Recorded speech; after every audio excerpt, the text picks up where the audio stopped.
कोटपुतली से बड़ी जानकारी आपको दे दें। राजस्थान का सबसे लंबा बोरवेल रेस्क्यू जारी है। 208 घंटे से रेस्क्यू टीम ऑपरेशन में जुटी हुई है और 9 दिन बाद भी प्रशासन को सफलता नहीं मिल पाई है।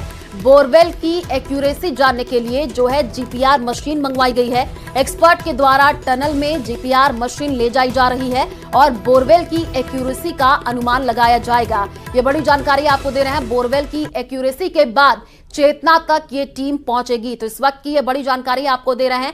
लगातार 3 साल की मासूम चेतना को बाहर निकालने के लिए तमाम प्रयास किए जा रहे हैं और तस्वीरें भी आपको टीवी स्क्रीन पर दिखा रहे हैं। ज्यादा जानकारी के लिए ग्राउंड जीरो से हीरालाल हमारे साथ जुड़े हुए हैं, उन्हीं का रुख कर लेते हैं।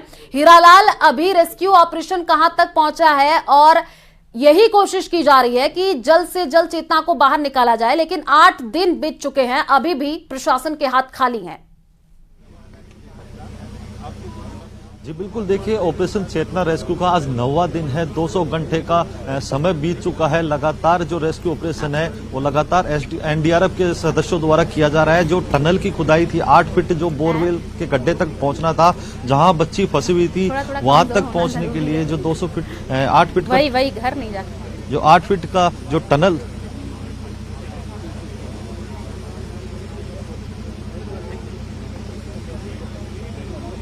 कि बड़ी हीरालाल, हम देख पा रहे हैं कि रेस्क्यू ऑपरेशन तेज किया जा रहा है और वहां पर बड़ी संख्या में जो है ग्रामीण भी मौके पर मौजूद है। जो अधिकारी है उनसे बातचीत करने की कोशिश कीजिए, क्या कुछ कह रहे हैं।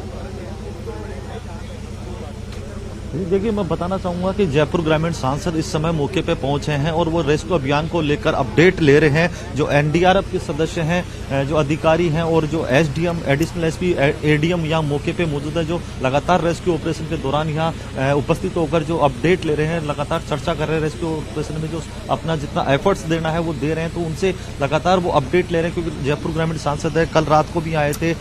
लगातार जब घटना घटी थी उसके बाद लगातार यहाँ पहुंच रहे हैं और उसके बाद जो अधिकारियों से चर्चा कर जो भी आवश्यक जो इनको संसाधन मुहैया कराने की बात है वो मुहैया कराने की तक भी वो कोशिश कर रहे हैं। लेकिन सबसे बड़ी बात है कि जो 170 फीट जो गहरा गड्ढा है, वहां पे जो 8 फीट की टनल की जो खुदाई करनी थी वो कल शाम को 5 बजे पूरी हो चुकी थी। आप तस्वीरों में देख सकते हैं वो गड्ढा है जहां 170 फीट का जो गड्ढा उसमें खोदा गया, उसमें 8 फीट की टनल खोद दी गई है। लेकिन जो लोकेट जो बोरवेल है वो लोकेट नहीं हो पाया, जिसकी जहां बच्ची फंसी हुई है उस जगह का लोकेशन नहीं मिलने के कारण कल शाम से जो लगातार टनल खोदने का कार्य जारी था वो लोकेशन नहीं मिल पाने के कारण बच्चे का रेस्क्यू नहीं किया जा सका था। लेकिन आज जो एनडीआरएफ के जो अधिकारी हैं उन्होंने जीपीआर जो मशीन मंगाई, जीपीआर मशीन से है जो लोकेशन ट्रेस की गई, उसके बाद 2 फीट की जो खुदाई करनी है वो लगातार जारी है। उम्मीद जताई जा रही है, जो एनडीआरएफ के अधिकारियों ने हमें बताया कि कल सुबह तक शायद रेस्क्यू ऑपरेशन पूरा कर लिया जाएगा, क्योंकि बहुत लंबा समय बीत चुका है। क्योंकि राजस्थान का सबसे लंबा चलने वाला दूसरा रेस्क्यू ऑपरेशन जो कीरतपुरा गांव का है, जहां 23 दिसंबर की दोपहर में चेतना नाम की जो बालिका है बोरवेल में गिर गई थी। उसके बाद जो लगातार रेस्क्यू ऑपरेशन जारी है, आज 9 दिन पूरे हो चुके हैं, लेकिन अभी तक प्रशासन के हाथ खाली है। लेकिन अभी उम्मीद जिंदा है, उम्मीदें जिंदा है। लोगों की जो दुआएं हैं वो कहीं ना कहीं काम कर रही है। तो जो लोकेशन नहीं मिल पा रही थी उस बोरवेल की, क्योंकि 8 फीट का जो टनल खोदा गया था, पहले कहा जा रहा था कि टनल 8 फीट की दूरी है बोरवेल से, तो वो टनल भी कल पूरा हो चुका था, लेकिन लोकेशन नहीं मिल पाने की वजह से बच्ची तक है जो एनडीआरएफ के टीम के जो सदस्य नहीं पहुंच पाए थे। लेकिन अब जीपीआर मशीन बुलाने के बाद उसकी सहायता से लोकेशन ट्रेस की गई है। ट्रेस करने के बाद जो टनल खुदाई का कार्य है, जो बच्ची तक पहुंचने का कार्य है, वो लगातार जारी है और रात भर ये कार्य चलने वाला है। तो उम्मीद जताई जा रही है कि कल की सुबह जो एक सुखद और खुश खबर लेके आएगी, ताकि जो बच्ची तक जो रेस्क्यू ऑपरेशन पहुंचने का किया जा रहा है वो पूरा हो जाए। बिल्कुल हीरालाल, क्योंकि परिवारजनों का भी रो रो करके बुरा हाल है। लगातार उनकी तरफ से यही अपील की जा रही है कि उनकी बच्ची को सुरक्षित बाहर निकाला जाए। आप नजर बना करके रखिए, आगे भी आपसे अपडेट लेंगे। फिलहाल शुक्रिया तमाम जानकारी साझा करने के लिए। और चलिए रुक करते हैं अगली खबर की ओर। 8 दिसंबर को दौसा का आर्यन बोरवेल में गिरा और 23 दिसंबर को कोटपुतली की चेतना बोरवेल में गिर गई, जिसे 9 दिन बाद भी बाहर नहीं निकाला जा सका। सवाल ये कि बार बार बोरवेल हादसे क्यों हो रहे हैं, आखिर क्या है इसकी वजह, देखिए इस रिपोर्ट में। खुले पड़े बोरवेल में गिरने से देश में हर साल औसतन 50-60 लोगों की मौत हो जाती है।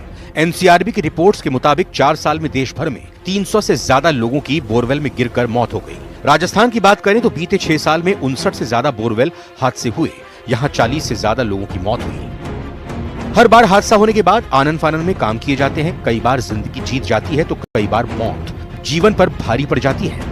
लेकिन इस तरह के मामलों को लेकर अब सख्त कदम उठाने की जरूरत है। बोरवेल की जो घटनाएं हैं बच्चों के गिरने की, ये करीब करीब जयपुर के आसपास 50 किलोमीटर के एरिया में अधिक इस तरह की घटनाएं हो रही हैं। माननीय मुख्यमंत्री जी के संज्ञान में भी है।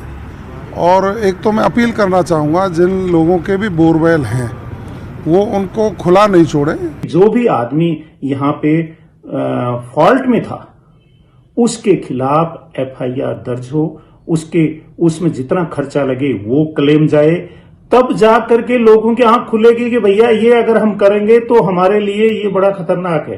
कायदे से देखा जाए तो महज 250 से 500 रुपए के खर्च को बचाने के लिए लोग बच्चों की जान को खतरे में डाल रहे हैं, जबकि बोरवेल को ढकने के लिए इसका कैप आसानी से मार्केट में मौजूद है। हाँ, ये जरूर है कि दौसा और कोटपुतली के मामले के बाद प्रशासन जागा है। जयपुर जिला प्रशासन ने पिछले 3 दिन में करीब 1000 के आसपास बोरवेल को पूरी तरह से ऐसे खुले बोरवेल को बंद करवा दिया। आप देख सकते हैं कि ये एक बोरवेल है जयपुर के पास सांगानेर के आगे चल करके। यहाँ पर ग्रामीणों ने रिपोर्ट किया, बाकायदा बताया गया, जिस तरह से सूचना मिली उसके बाद में इसे बंद करवा दिया गया। पहले खुला हुआ था, खतरे को दावत दे रहा था, लेकिन लोगों ने इस चीज़ की गंभीरता को समझा। बहुत मामूली सा खर्चा था और बहुत से लोगों की जान बचाने की यहाँ पर एक तरह से राह निकल आई। ये ऐसा अकेला नहीं है। जयपुर ज़िले में पहले दिन करीब 328, दूसरे दिन अगर देखा जाए तो 700 से ज़्यादा और तीसरे दिन अब 1000 के करीब ऐसे बोरवेल बंद करवा दिए गए हैं। 2006 में हरियाणा के कुरुक्षेत्र के गांव में प्रिंस नाम के बच्चे की बोरवेल में गिरने का हादसा सुर्खियों में रहा था।